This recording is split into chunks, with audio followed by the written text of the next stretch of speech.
Météo Rodrigue toujours en alerte 4. L'intense cyclone tropical Joanina continue à s'approcher de Rodrigue tout en s'intensifiant.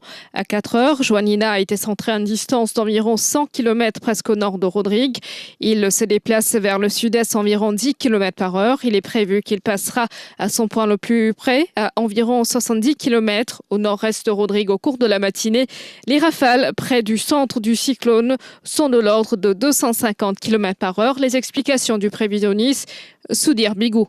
Rodrigue est toujours en alerte 4 et à 4 heures ce matin, l'intense cyclone tropical Joanina est centré à environ 100 km presque au nord de Rodrigue. Là, ce qui nous peut trouver, Joanina peut continuer à intensifier.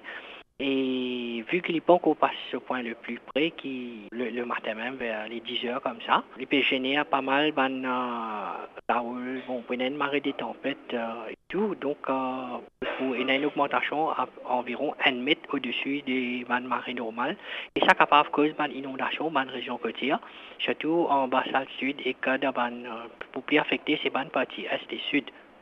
Et là, Rodriguez est fortement conseillé rester à l'abri, même si temporairement je trouve qu'il prend une baisse un petit peu. Bon, il ne faut pas être aventureux.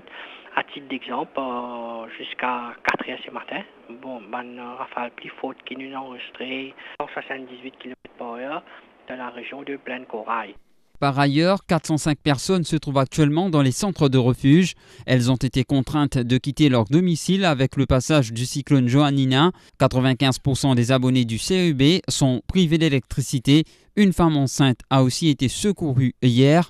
Plus de détails avec Eram Philippe du Rodrigues Emergency Operations Command. Là, nous avons 405 réfugiés répertoriés dans 34 centres de refuge. Et aussi, au niveau électricité, il y a 99,3% qui n'ont pas gagné courant. Là aussi, le réseau routier est quasiment impraticable. Hier soir, nous avons besoin d'intervenir dans plusieurs régions. Côte Finéna, un heureux événement. Côte qui visait transférer une madame qui devait accoucher. Heureusement, il finit accoucher et il gagne une bébé fille et qui est en bonne santé. Nous, au niveau centre, nous avons plusieurs rappels. Quand nous avons besoin de faire une sortie, même dans la classe 4, dans des conditions difficiles.